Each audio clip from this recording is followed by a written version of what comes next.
You're not sure, is that the person who was there, like, sitting around drinking before the show started because you're performing in a bar in a basement? Is that someone's friend? Because you just joined this group, you don't know who these other people are. I need an So, occupation. I need an occupation that's like not a usual occupation. Yeah. sir, you at the bar? Yes, you. No. Oh, you're gonna just keep drinking. Oh, okay. Well, I mean, the people that work here are here. Which is always true.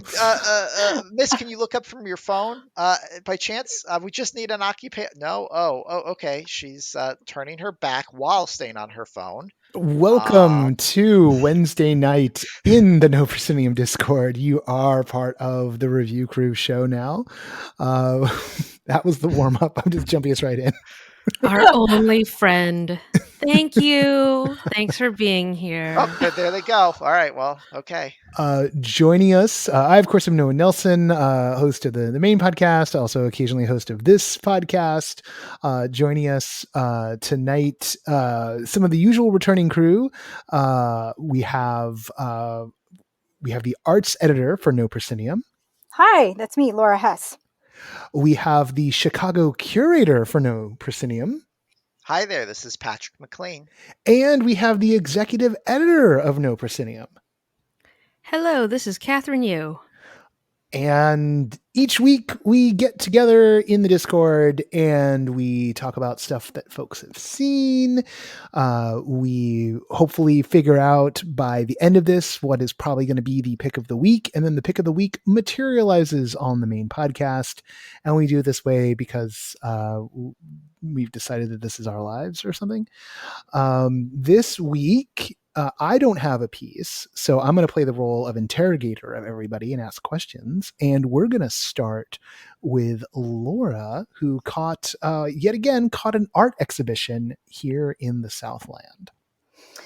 Yeah, so I'm both really excited to talk about this, and also, as I mentioned in the rundown this week, I'm sort of reticent to talk about this because I do think that for anyone that's potentially going to experience this, why don't you just pause now, come back, bookmark the Review Crew, come back to it after you see the exhibition, or fast forward. Wait a second. Everyone else can, like, they get show notes. They're told when they'll skip ahead to the next person. They can fast forward past you. Don't make them wait on everybody else. Yeah. Talk about jettisoning everyone else's segment, Laura. Jeez. Would have put you last if you're going to do that. Down. Yeah. Mea culpa. Just fast forward through me. Yeah.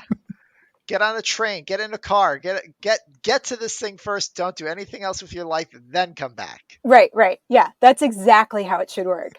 All right, okay. So we'll sort of reset here. So I'll fill you in, and then people can decide if they want to fast forward through me.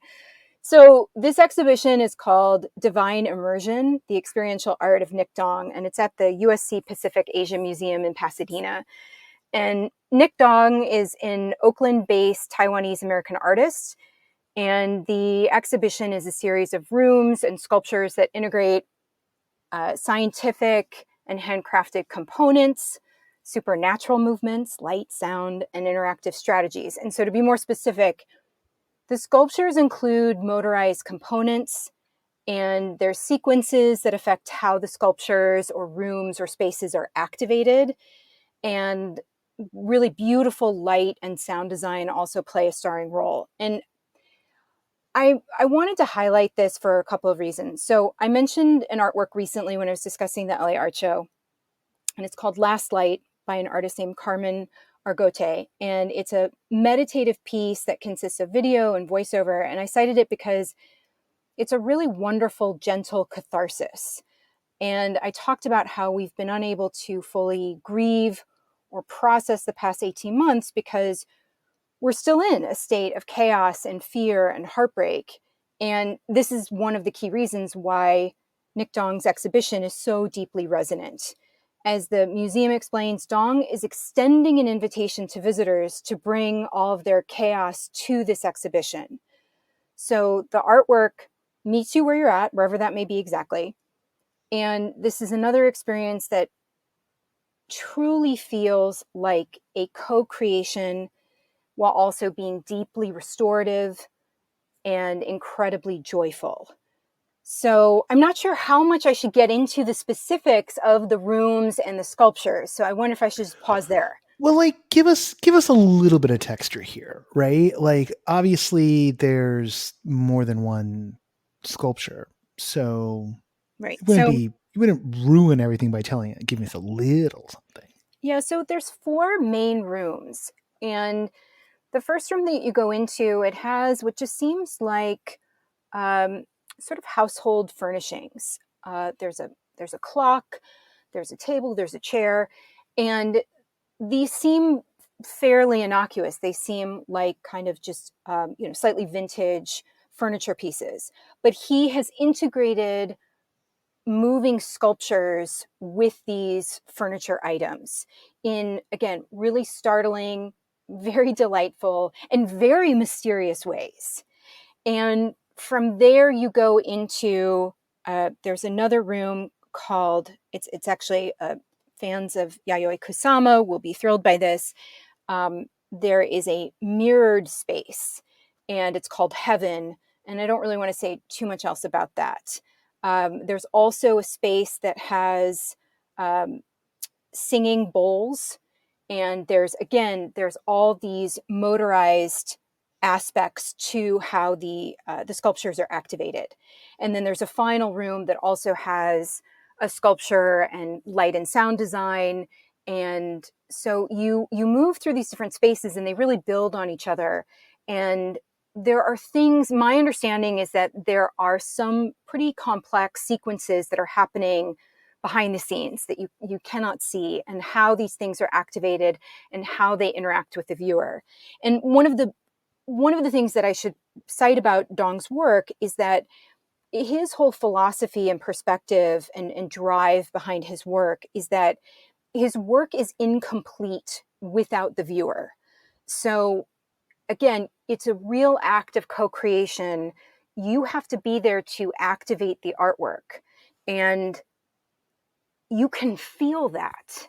And I think that's such an essential part of this artwork and why it's so impactful. Okay. I think that's enough to capture it, right? Okay, Like that good. little bit right there, that you can feel that you're necessary to it, right? Like Yep. this is often like the je ne sais quoi that we're all chasing. On that note, a few weeks ago, I kind of threw out a question that we would maybe revisit at some point, which was, what is it that you, Laura, are chasing when you go to all these art pieces? Because I think, like, for some immersive folks, it's a lot about the story. For some, it's about the feeling of being in a place that they've always dreamed of or that they never imagined. Like, for some, it's about connecting with other people through like a fictive medium. And yet the installation art side of things can have those aspects, but it's also a little different. So let's come back to that question. What are you chasing when you're out there doing this art stuff for us? And I think this is a great question. I've certainly thought about it a lot since you asked it. And I think it's such a difficult question to answer, to put into words, because what I'm chasing and what I certainly found in this exhibition, it does feel indescribable. I think if I have to distill it down, I'm chasing wonder. I'm chasing a real suspension. We've talked a lot throughout these different formats, different productions. We talk a lot about the suspension of disbelief. What I actually mean in this moment is genuine suspension. Like I am preserved in a moment in time. Everything else is shut out. And in a way, like you just said, I'm also chasing that sensation of feeling like I matter. And not necessarily even that I matter for the world or for a particular artwork or for other people, but feeling like it mattered for me to have experienced what someone else created. There is a real sense of joy in having the opportunity to experience creativity like this. You say things like, worlds or things that we haven't even imagined. And I think that is a huge part of it. There are things that other people conceive of, and I don't even have the slightest inkling of that in my own mind. I can't pull that up. But when I experience it in person, it's one of those moments where you just sort of know, oh, this is something that I didn't even know I needed. This is something I didn't even know I wanted. This is something that feels like utter magic. And I mean that in the truest sense. It feels like utter magic that could never have been created by anyone else. And I'm always looking for that. Yeah, I think it's something that probably binds us all to a degree, right? That chasing wonder. I had the privilege of like going on set today for one of the upcoming experiences here in LA for the haunt season, and I won't say which one. It'll be in one of the episodes of the show coming up, and I've been in the space they've been in before, like where they're going. I've been in that space. Some people will piece together what I'm talking about, and I was so. It was lights on. There was junk everywhere because they're loading in a show in the middle of set decking, decorating the set. But I walked into the space and I was like, holy God, they've totally transformed this. Like I've been in this space many times in multiple configurations, and I was just agog at what they had managed to do. Mm-hmm. And that kind of, it's just dichotomy. You're both totally there and kind of outside yourself all at the same time. Right. Yeah. And that kind of duality, there is something particularly delicious about that. And you feel utterly present. And you feel like, again, you are taking everything in, but in a way, you're sort of pushing it all out. And that sort of virtuous cycle, again, it's really, really hard to come by. So when you experience it, it does. It just feels like utter magic. And you get this with Divine Immersion. Oh, I mean, yes, 1,000 times over. All right. And Well, before we segue, I do want to just spotlight really quickly that the museum has done a fantastic job with accompanying programming for this exhibition, which has a great focus on accessibility. So later this month, they have this, I believe it's a 1-hour online interactive experience for people with disabilities who are unable to attend the exhibition in person. And then next month, there's a creative writing workshop, which is open to everyone, including deaf and blind participants. And so that's a guided journaling exercise in response to meditative video clips and music from the exhibition. So I think that USC Pacific Asia Museum is doing a wonderful job focusing on inclusion and accessibility. And I just want to give them a shout out for that. All right. It's, I think more and more folks taking advantage of what we've learned over the course of the pandemic to create Exactly. accessibility points is definitely a way moving forward. I think it also starts to address some of the issues, particularly with folks who are working in like older buildings. I mean, so many folks in the immersive theater community in particular find themselves working in like pre-ADA buildings because that's what they can afford to use or that's what they're dealt. And having some digital access for folks is probably one step towards leavening things. There's a good conversation about that that Ali Murata led in one of the podcast episodes not too long ago. Yep, So exactly. let's check that out. Let us head over to Chicago. Patrick, what's been on your plate this week? This week I've kind of continued my foray into just exploring some of the Oculus Quest offerings. Right now, just with the state of the world as is, we don't need to get into that. Everyone's highly aware of it. It's an opportunity for me to still kind of engage in more some more immersive based experiences, events. And I recently finished playing this very interesting game that uses great use of VR. It is called Trover Saves the Universe. Some folks out there might be aware of this game because this is from the creators of Rick and Morty. And really, if you've always wanted to be in an episode of Rick and Morty, this is the game you've been waiting for all of your life since what that show came out like 2013 or something. Yeah, Um, and for Gen Zers, that's as long as they've been alive. So yeah, exactly. They yeah, don't know yeah, anything else. no. So the premise of this game is that you are a chair Orphean, and I mean like Morpheus or things like that. Not an Orphean, a chair Orphean, and your culture sits in your lazy boy and uses like a controller to do everything. Turn on the TV, open doors, things like that.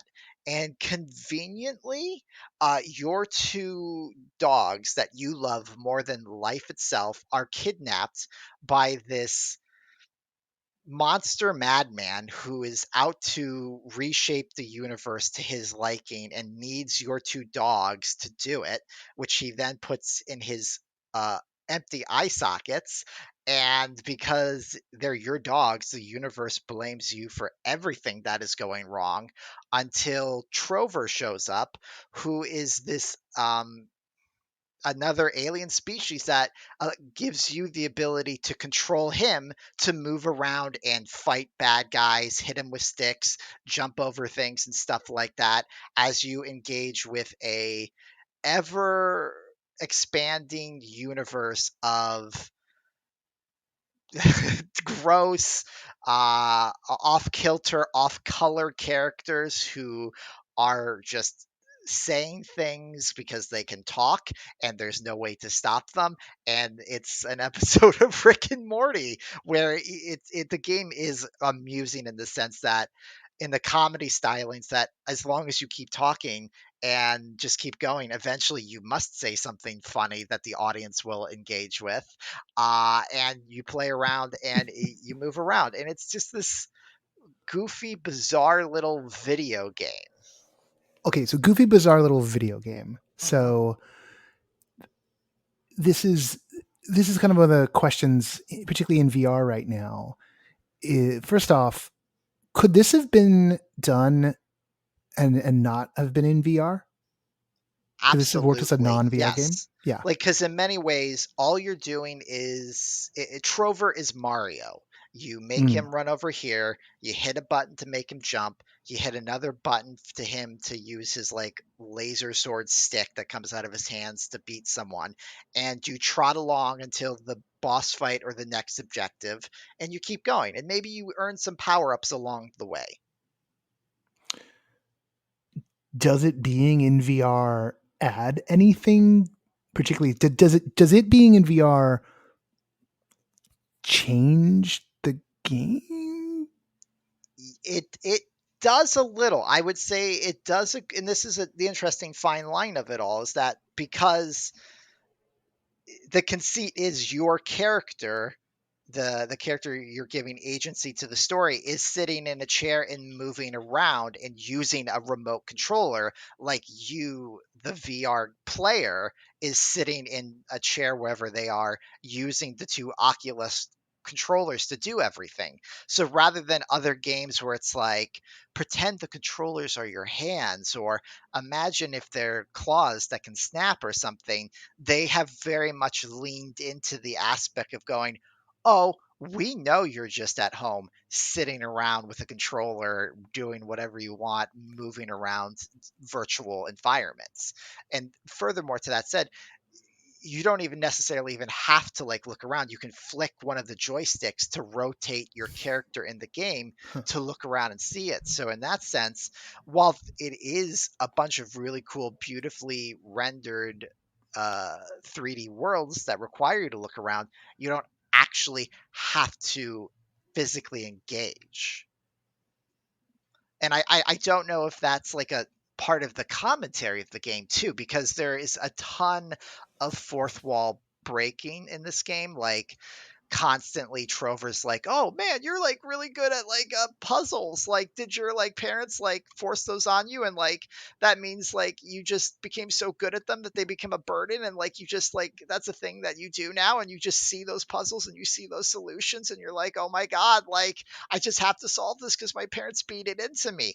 And it plays around with that too. And it definitely calls out like, this is just a video game. This is just a VR experience you're doing. It's just a kind of fascinating balance. And ultimately, to your question, Noah, I mean, in that sense, I think it is a typical video game that is masquerading as a pretty interesting VR game. I mean, it sounds like they try to go fairly meta. Like, I don't know, meta and VR. When something's as underdeveloped as the medium of virtual reality is, I kind of feel like meta is everyone's sophomore stab at content, and some people get it right. Like, Yeah, I would say virtual reality. Yeah. Yes. I was literally. Thank you on behalf of Tender Claws, my employer, currently for the next couple of days until my internship finishes. Yeah. Thank you.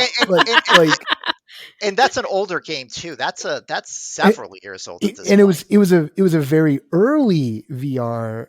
I mean, I remember when I encountered it at VVR at VRLA, and someone said, "Oh yeah, it's this game about this, that." I was really meta. We're gonna go meta. Like, it's like we just started doing this, but the writing's very clever, and the meta in that game is in the inversion.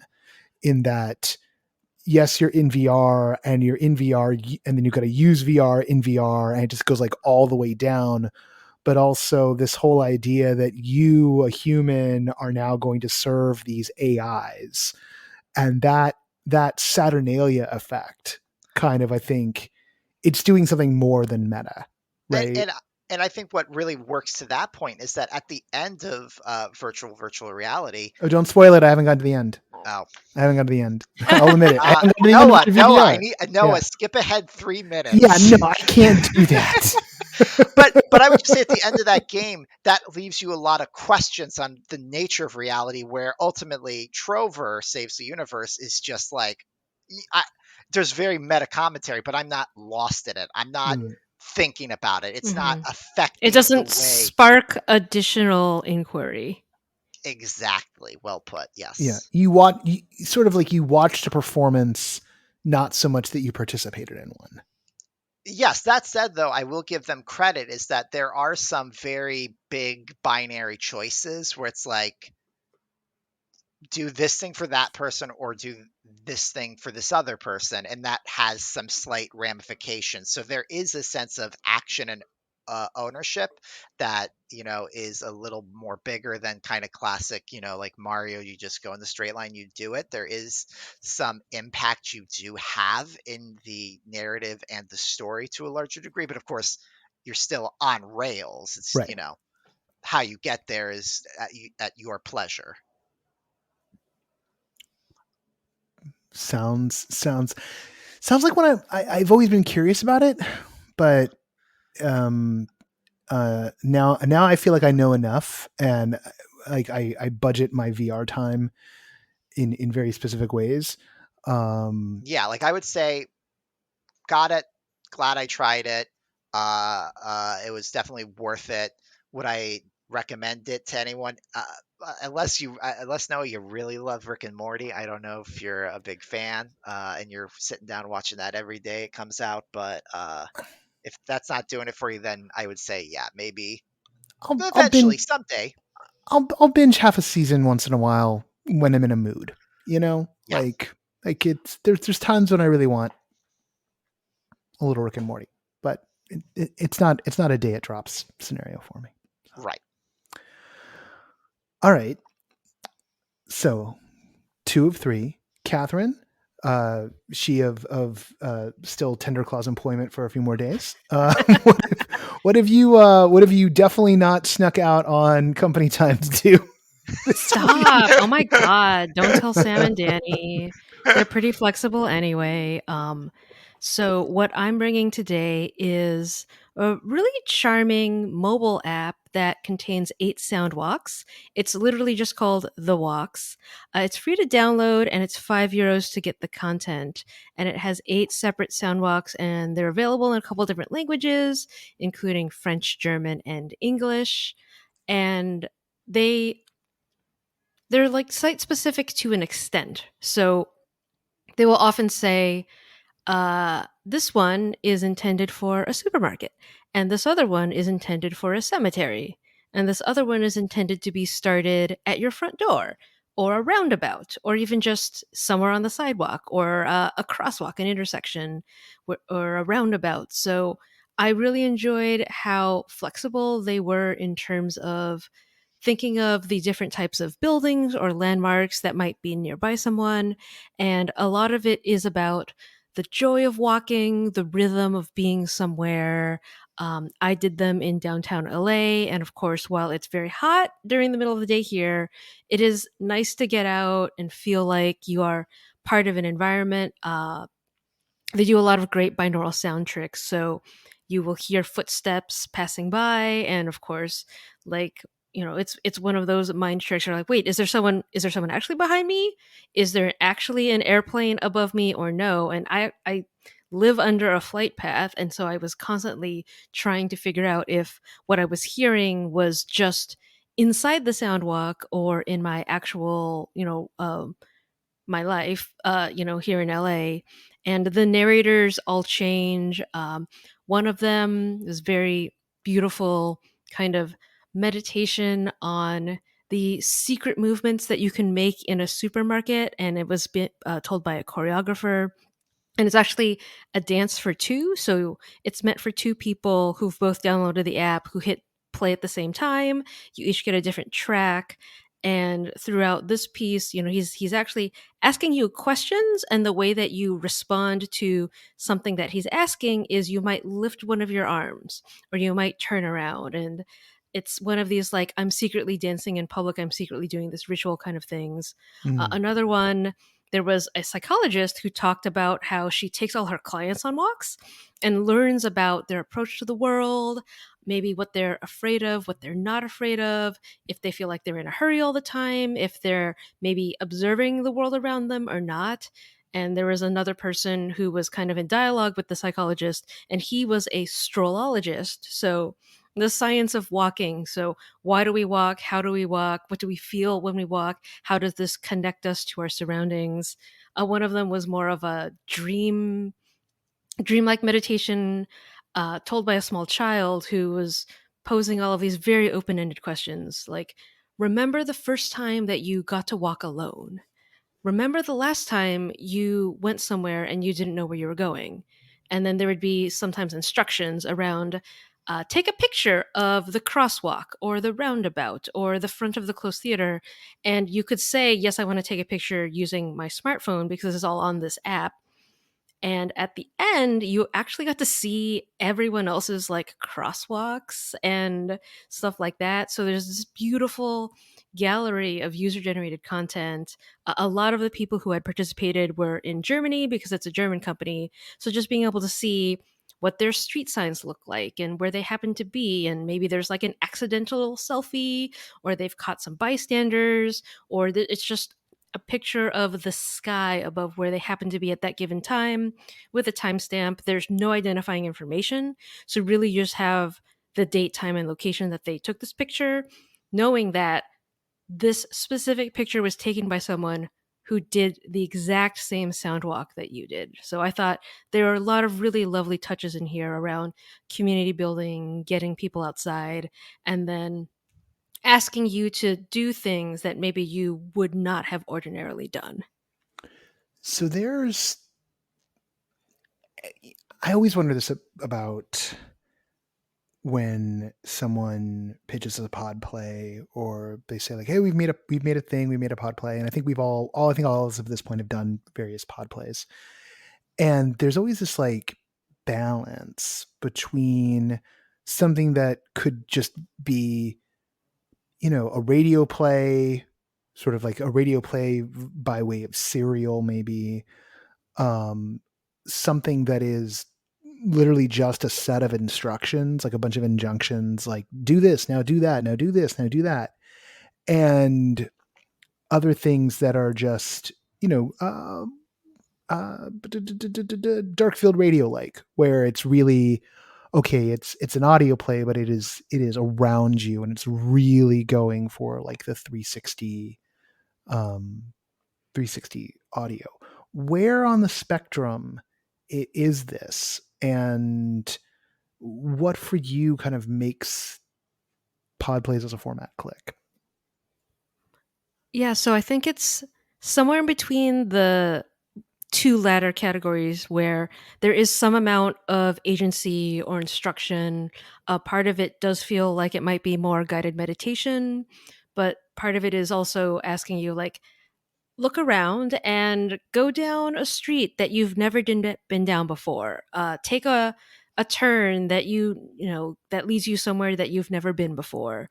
One of the ones I really enjoyed was about standing in front of a closed theater, and then at some point they had you envision your kind of secret twin, your agent is what they call you, and envision your ghost, your doppelganger, going inside this closed theater and trying to reimagine like the lobby and the stairs and the seats.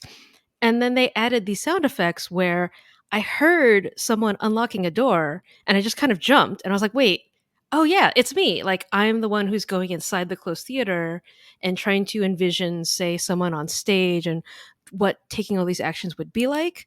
But they had blended in all those effects so seamlessly that it actually took me by surprise how effective that was as a set of instructions.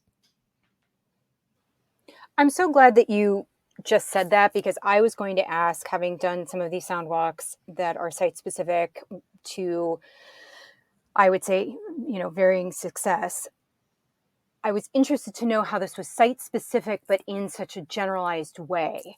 And that makes so much more sense of how you could incorporate these more universal landmarks or aspects of a city, but then also have it feel very real, very immediate for whatever space you're in. That sounds incredibly effective.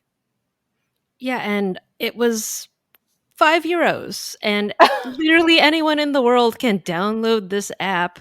It's available on iOS and Android, and it just seems really interesting to the fact that you could have this in your pocket. And if you did it at the cemetery by your house, you would have a similar enough experience to someone who did it, at a cemetery by their house somewhere in Germany, and feel somewhat connected, but it would still be personal to you. So this company has also done something called Remote X. So they've done like a Remote Denver, Remote LA, and I think they've been playing in this audio walk, sound walk arena for a while. So it was just really refreshing to find something that was so accessible to so many people. And Kathryn, really quick, is another kind of even more practical question. Since there's so many different sound walks you can go on, is there a timer, like like dark field radio? Do you get like a 20-minute break or something to get to the next place, or can you go through all of these at your leisure over hours, days, weeks? Oh, yeah, it's entirely self directed. And one thing I really appreciated was it would say, this sound walk requires a piece of paper and a pencil, and this will take you 30 minutes. Most of them were around the 20, 25, 30-minute range. So it wasn't like you were going to, go off, you know, wandering around the city for an entire hour. So they were able to manage a lot of those expectations in terms of how much time this was going to take out of your day, which is another thing that's really nice. You're thinking about the user experience. You're thinking about managing expectations. You're making sure that people who maybe aren't used to walking aren't going out walking for 2 hours. Yeah, I think there's some folks who have sort of fumbled the ball a little bit on the durational aspect of these of late, and there can be a lot of moving parts to this work on the audio side, but I mean, just at the end of the day, like someone's got to go and like do the walking and do the listening and be in the spaces. And I think there's also been a bit of everyone trying to like provide so much because people are maybe a little bit starved for things that aren't just like watching television and movies on a television screen, but a little can go a long way. Like you give someone a good 20-minute experience, they will want more. They might just not want more immediately afterwards. And a couple of them have breaks. So they will say, find somewhere to rest. And then we're going to keep going along with this story or meditation or what, the narrator will keep going down some line of thinking. And you'll get a short break and they'll be like, okay, let's start walking again. I'm like, oh, thank you. Thank you for thinking about, like, I might be tired by now. And that communal aspect, it sounds like it was so well utilized. I know with Candle House Collective, both for Each and Every and then the recent show, Leo Season, having those photographs to be able to see other people around the world, wherever they might have been, that's a very special quality and a special delivery in terms of that communal aspect and feeling connected to other people in a like low key interactive way. I think that's something that we all need to be reminded of, and yet it doesn't require a lot of the participant. For sure. And if you don't want to take a picture for whatever reason, you just say skip. Like they don't judge you for skipping that part. Right. Okay. That's awesome. That's great. All right. Well, we only have 3 contenders this week, but I think we've got a good behind the scenes talk to have. So can I just check through? Anthony is our one live listener. So unfortunately, Anthony, you know what? We'll stop recording, but we'll give everyone a little preview. And by everyone a little preview, meaning Anthony will get to listen in on the debate elsewhere. So until next time, for the review crew, this week are Patrick and Laura and Kathryn. This is Noah Nelson, and we will see you again in a week's time.